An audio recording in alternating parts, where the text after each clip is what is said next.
우리 구독자분께서 말씀해주신 내용입니다. XRP 100달러 현실화된다. 리플 4년 홀딩하면서 XRP에 대해서 공부 좀 하셨고 몇만 개 보유 중이시다라고 하셨는데 남들 리또속 할 때 오히려 자신은 꾸준히 사모으셨다라고 길게 말씀을 해주셨습니다. 최근 리플에 대해서 부정적인 내용으로도 말씀해주신 분들이 많이 계셨지만요. 리플에 대해서 긍정적으로 말씀해주시고 목표 타점을 위해 가지고 잘 체계적으로 모아나가시는 분들이 많다는 거 잊지 않으셨으면 좋겠습니다. 그렇다면 현재 시점 리플의 중요 내용 그리고 리플의 방향에 대해서 설명드려 보도록 할 텐데요. 먼저 브라질에서 리플이 전 세계 최초로 XRP 현물 ETF가 출시됐다고 합니다. 이름은 XRPH11이고요. 이미 브라질 증권 거래소 B3에서 거래가 시작됐다고 하는데 이에 따른 실제 운영 규모는 얼마인지 과연 XRP 가격에는 어떤 영향을 미치는지 상당히 궁금하신 분들이 많이 계셨습니다. 그렇기 때문에 이번 영상 통해서 확실하게 이런 내용들에 대해서 정리 도움 드릴 예정이고 기존의 비트코인 그리고 이더리움 같은 경우는 암호화폐 ETF를 운영해본 있는 업체들이 발행을 주도하고 있는 상황이기 때문에 규모 자체가 최소 수천만 달러 많게는 수억 달러에 이르는 천문학적인 수준이 될 가능성이 높습니다. 과연 이 소식이 얼마나 의미가 있을까 지금부터 함께 살펴보도록 하겠습니다. XRP 같은 경우는 그동안 미국 SEC 소송 문제 등으로 인해 가지고 관심은 많아도요 제도권 편입 자체가 쉽지 않았습니다. 그래서 현물 ETF 같은 거는 불가능하지 않냐 관련 회의론도 있었는데 여기서 이번에 브라질이 예상을 깨고 전 세계 최초로 XRP 현물 ETF 승인을 출시했어요. 비인크립토 보도에 따르면요. 이미 2월 달에 브라질 증권거래위원회가 이 상품을 허가를 했고 이제부터 B3 거래소에서 거래가 개시된 겁니다. 투자자 입장에서는 과연 브라질에서의 이런 움직임들이 다른 나라에도 영향을 미칠까 관련 궁금증이 생길 수밖에 없는 거고 특히나 규제가 상대적으로 느슨한 곳만의 이벤트인 건지 아니면 전 세계 ETF 승인 흐름에 불을 붙일 수 있는 중요한 신호탄 사례인지 이 부분에 대해서도 한번 짚고 넘어가 볼 예정입니다. 오늘 영상 끝까지 보시면요. XRP 현물 ETF가 왜 게임 체인저가 될 수가 있는지 그리고 이 소식이 향후 제도권 시장에 어떤 파급 효과를 줄지 감이 잡히게 되실 거예요. 이번 영상에서 말씀드릴 세 가지 핵심 포인트는요. 첫 번째로 브라질의 XRP 현물 ETF가 어떻게 구성이 되어 있고 투자 비중은 어떤 식으로 이루어지고 있는지 그리고 두 번째로 이번 사례가 글로벌 암호화폐 시장 특히나 XRP의 제도권 입지에 어떤 의미를 갖고 있나 그리고 마지막으로 비트겟 리서치 부문 수석 애널리스트가 말했던 기관 채택과 규제 압박과 관련된 부분입니다. 해시덱스라는 자산운용사가 출시한 XRPH11 상품을 보겠습니다. 보도에 따르면요. 이 ETF 같은 경우는 자산의 최소 95%를 XRP에 직접 투자하거나 간접적으로 투자하게 된다고 합니다. 따라서 현물 ETF라는 이름에 걸맞게 실제 XRP 보유 비중이 상당히 높은 구조라는 의미를 가지고 있는데요. 브라질 증권거래위원회 측에서는 이미 2월 달에 상품 출시를 승인을 했고 최근에 B3에서 공식적으로 거래가 시작이 됐어요. 아직 첫 번째 거래량 자체가 구체적으로 공개되진 않았지만요. 전 세계 최초라는 타이틀만으로도 시장에 상당한 화제를 모으고 있는 상황입니다. 그렇다면 XRP 현물 ETF가 왜 중요한 걸까요? 일반적으로 암호화폐 ETF 같은 경우는 크게 선물 ETF 그리고 현물 ETF로 나뉩니다. 선물 ETF 같은 경우는 실제 코인을 직접적으로 보유하지 않고 선물 계약을 기반으로 가격 움직임을 추정을 하고요. 반면에 현물 ETF 같은 경우는 실제 코인을 보유하기 때문에 가격 자체가 오를 때 더 직관적이고 순수한 수익을 기대할 수가 있습니다. 그만큼 규제 기관 입장에서는 투자자를 보호할 수 있는 장치가 충분한가? 이 부분에 대해서 엄격하게 따지기 때문에 선물 ETF보다 승인받기가 훨씬 더 어렵습니다. 이번에 브라질이 XRP 현물 ETF를 승인을 하면서 암호화폐 중에서도 XRP를 제도권 상품으로 인정했다라는 메시지를 준 셈인데요. 해시덱스 측에서는 이 상품이 대규모 자산운용사라거나 기관 투자자들이 규제된 방식으로서 XRP에 접근할 수 있는 길을 열어준다라고 설명을 하고요.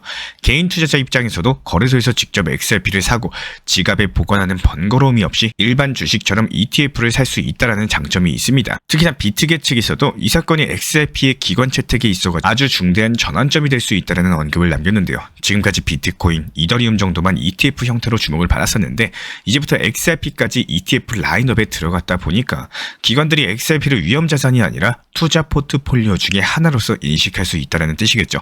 이런 과정에서 자연스럽게 규제 기관들도 암호화폐 ETF를 조금 더 빨리 폭넓게 검토하도록 압박받게 될 것이다. 관련 해석도 나오고 있고요. 아이언 리 측에서는 브라질이 이처럼 앞장서 가지고 암호화폐 기반 금융상품을 승인했던 거는 글로벌 차원에서 XRP 위상을 끌어올리는 효과를 낼 것이다 라고 분석을 남겼습니다. 실제로 남미 시장 같은 경우는 최근에 몇 년 동안 인플레이션이나 통화 가치 하락 문제 등으로 인해 가지고 암호화폐 수용도가 빠르게 올라왔죠. 그 결과 브라질이 암호화폐 혁신에 적극적이고 일찍부터 선도적인 규제 체계를 갖췄다라는 평을 받고 있고요. 이제 XRP 현물 ETF를 내놓는 거는 단순한 대체 투자를 넘어가지고 암호 자산을 본격 금융상품으로 받아들이겠다 관련 선언을 한 것이나 다름이 없습니다. 그렇다면 이 소식이 XRP 가격이나 시장 전체에 어떤 영향을 줄까요? 당장 모든 나라가 브라질도 했으니까 우리도 현물 ETF 승인하겠다, 이렇게 나서지는 않겠지만요. 빠른 시일 안에 다른 국가들이 비슷한 움직임을 보일 가능성이 높습니다. 특히나 미국이죠. XRP를 둘러싼 여러가지 규제 불확실성이 여전하지만요. 이번 사례가 미국 SEC라거나 여러가지 규제 당국에 이거 해볼만 하겠구나, 이런 압박을 줄 수 있다는 의견도 있기 때문에 ETF가 곧바로 가격 급등으로 이어지는 건 아닐 거예요. 하지만 선물 ETF와는 다르게 현물 ETF 같은 경우는 진짜 코인을 보유하기 때문에 자금이 들어올 때 실제 수요가 생기면서 유동성이 커질 수밖에 없다라는 거고, XRP가 글로벌 주요 거래소에서 확보하지 못했던 기관 자금이 브라질 ETF를 통해서 일부라도 들어올 수 있게 된다면은 시장 안정성은 물론이고 인지도 측면에서도 긍정적일 수가 있다는 겁니다. 여기서 주목하셔야 되는 점은요, 이 상품이 실제로 얼마나 많은 운용 자금을 끌어모을지, 브라질 투자자들이 과연 XRP를 얼마나 살지, 이 부분을 살펴보시면 되는데 아직 거래량이나 수탁 자산 규모가 공개되지 않았기 때문에 구체적 수치는 알기 어렵겠지만요, 시작이 절반이다, 이런 말이 있는 것처럼 역사가 길지 않은 암호화폐 시장에서 첫 번째 단추를 깨었다는 사실만으로도 상당한 상징성을 가지고 있습니다. 만약에 이런 흐름들이 이어져 가지고 다른 나라 대형 증권거래소에서 XRP 현물 ETF가 하나둘 들어오게 된다? 그렇다면 XRP는 물론이고 암호화폐 분야 전반적으로 큰 변화를 맞이할 가능성이 있다는 거고, 비트코인이 선물 ETF부터 시작해서 서서히 제도권으로 편입이 됐던 것처럼 XRP도 ETF를 발판 삼아서 본격적인 기관 자산으로 부상한다, 관련 시나리오가 충분히 그려진다라는 뜻입니다. 그렇다면 이후에 다른 나라, 특히나 미국이나 유럽에서도 XRP 현물 ETF가 승인될 수 있느냐, 여기에 대한 관심이 상당히 클 수밖에 없겠죠. 규제 이슈 자체가 많은 미국에서는요, 미국 SEC와의 여러가지 소송이라거나 변수들이 작용을 하기 때문에 다소 신중한 움직임이 필요해 보입니다. 반면에 유럽 시장 같은 경우는 비교적으로 규제가 완화된 분위기이지만요, 아직까지 공식적으로 XRP 현물 ETF가 출시된 사례가 없기 때문에 최근에 시장 수요 그리고 기관 투자자들의 관심 자체가 커지고 있다는 점을 감안을 해봤을 때 미국이나 유럽에서도 추후에 XRP 현물 ETF가 등장할 가능성은 열려있다, 이렇게 말씀드릴 수가 있겠는데요. 브라질 거래소 B3 같은 경우는 암호화폐 관련된 상품을 상당히 일찍부터 선보여 온 바가 있었고, 비트코인이나 이더리움 기반의 ETF도 상장한 경험이 있었고요. 브라질 증권거래위원회 측에서 제도권 안에서 관리 감독을 철저히 하고 있기 때문에 투자자 입장에서는 비교적 안정적으로 제도권 투자로 받아들여지고 있습니다. 그렇다면 XRP 현물 ETF가 상장되면은 XRP 가격에 즉각적으로 영향을 줄 수 있을까 살펴보면은 보통 새로운 기관 투자 상품이 나오면요, 기대감 때문에 단기 호재로 작용하는 경우가 있습니다. 하지만 ETF 같은 경우는 장기적인 기관 자금 유입을 노리는 상품인 만큼 급격한 급등보다는 장기적 가치 상승이라거나 시장 신뢰도 제고 측면에서 상당한 의미를 가지고 있겠죠. 따라서 ETF 출시가 XRP에 긍정적인 영향을 줄 수는 있겠지만요, 그 폭 자체가 시장 전반의 흐름과 투자 심리에 따라 가지고 달라질 것으로 보이고, 브라질 이외에도 여러가지 라틴 아메리카 국가들이 암호화폐 ETF 출시를 적극적으로 추진하는 이유들에 대해서 궁금해하시는 분들이 많이 계십니다. 라틴 아메리카 지역 같은 경우는 인플레이션 그리고 금융 인프라 문제가 두드러지는 경우가 많기 때문에 새로운 투자 대안이라거나 가치 저장 수단에 대한 수요 자체가 크겠죠. 이게 제도권 안에서 거래할 수 있는 암호화폐 ETF 상품들이 투자자들한테도 안정적이고 매력적인 선택지로 인식이 되고 있습니다. 이런 배경들 덕분에 여러가지 국가에서 암호화폐 ETF가 빠르게 도입되고 있는 이유인 거고요. 결국에 전 세계 최초 XRP 현물 ETF가 브라질에서 실제로 출시가 됐고 벌써 거래가 시작됐다는 소식입니다. 자산의 대부분에 대해서 XRP에 직접 투자한다는 구조이기 때문에 마치 주식을 사는 것처럼 XRP에 투자할 수 있는 길 자체가 열린 셈이고, 비트겟 측에서도 이로써 XRP의 기관 채택이 가속화될 것이다라는 전망을 남겼기 때문에 전 세계 규제 기관들도 압박을 받을 것으로 예상을 해볼 수가 있겠습니다. 물론 ETF 출시만으로 모든 문제가 해결된다, 이거는 말이 안 되겠죠. 하지만 XRP가 제도권 금융상품으로 발돋움하는 데 있어서 분명히 커다란 이정표가 세워진 건 확실해 보이고요. 앞으로 다른 나라에서도 비슷한 사례가 나오게 되면은 암호화폐 시장 전반적으로 어떻게 반응할지 지켜보는 것도 재미가 있으실 겁니다. 그리고 우리 구독자분께서도 상당히 의미 있는 말씀을 해주셨어요. 리또 속 리플에 대해서 부정적, 안 좋은 얘기가 많이 나오는 그 시점, 그때 오히려 가격을 저렴하게 살 수 있는 좋은 방법이다. 부동산이 어떻게 흘러갈지에 대해서 제가 말씀드리는 건 아니지만요, 집값이 오르는 걸 희망하는 사람들은 대부분 집을 보유하고 있는 사람일 거고, 반대로 집값이 내려가길 바라는 사람들은 그 반대일 거라고 생각을 합니다. 하지만 대부분 이제 집을 매매로 매수하게 될 때 사람 심리가 금리가 낮고 집값이 상승하는 게 눈에 보일 때 당연히 더 상승할까봐 무리하게 고점에서 추격 매수를 하게 되죠. 하지만 만약에 이미 집값 자체가 전체적으로 상승을 했고 집을 매매로서 매수할 기회를 찾는 상황이시라면은 금리가 낮고 이미 뛰기 시작한 집을 무리하게 매수하는 것보다는요, 오히려 고금리 시기일 때 금매가 쏟아지는 그 시기, 그때를 노리는 게 가장 좋습니다. 결과적으로 리플과 비슷해요. 이 시기에는 부정적인 뉴스나 언론, 금리 인상부터 집값 하락에 대한 축하, 이렇게 놀리듯이 얘기하는 사람들이 많아지고요. 리플 같은 경우도 이미 내가 팔고 났으니까 더 떨어지기를 바라는 심리, 그리고 하락에 대한 내용들, 댓글들 이렇게 적으시는 분들이 많이 계십니다. 물론 절대 잘못된 행동이라고 생각하지 않아요. 투자 심리에 있어서만큼은 당연한 심리이기 때문에 최근 리플이 2,400원까지 하락하고 계속 2,000원 부분에서 왔다 갔다 할 때 리플에 대해서 부정적 얘기, 1,000원대까지 갈 거다, 동전주 될 거다, 안 좋은 얘기 하시는 분들 가장 많은 순간이었습니다. 신기하게도 그 이후부터 다시 리플은 3,200원 회복했고요. 상승 패턴을 다시 만들어 나갈 준비를 하고 있습니다.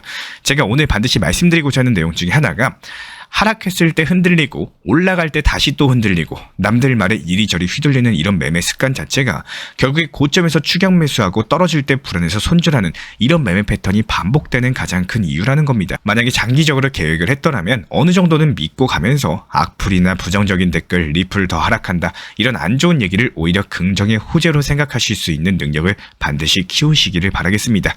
부정적인 내용이 많고 악플이 많고 악재에 대한 내용이 많은 그 시점이 반등의 시기인 거고 아주 강력한 호재 인간 지표입니다. 요즘에 코인 시장은 너무 들쭉날쭉해가지고 언제 들어가야 될지 도무지 감이 안 잡힌다라고 말씀하시는 분들이 많이 계시는데요.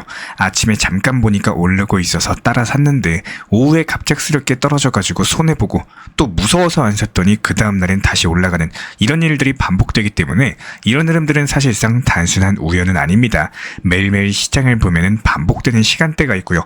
반복되는 패턴이 있고 이런 것들을 먼저 아는 사람들은 조용히 들어갔다가 반대갈 때 미리 나오는 전략을 취하셔야 되는 거고요.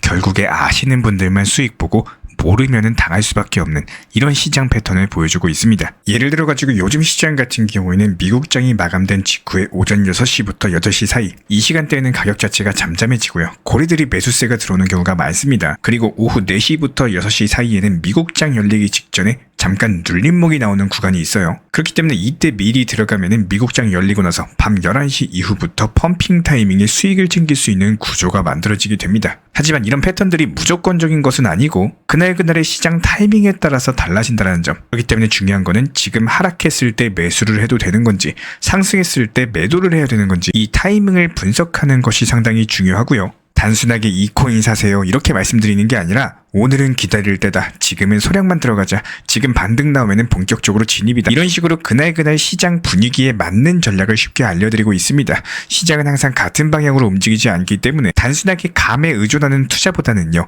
데이터 바탕으로서 한 전략들이 훨씬 더 유리할 수밖에 없고, 지금 이 순간에도 어떤 코인을 사야 되나 고민 중이시라면은 혼자서 끙끙 앓지 마시고 함께 흐름 읽고 타이밍을 정확히 잡는 투자 시작해 보셔도 좋을 것 같습니다. 저희 채널 차원에서 실시간 커뮤니티 방을 운영 중에 있기 때문에 현재 보이시는 번호로서 문자 신청 주시면 입장 도움 드리도록 하겠습니다.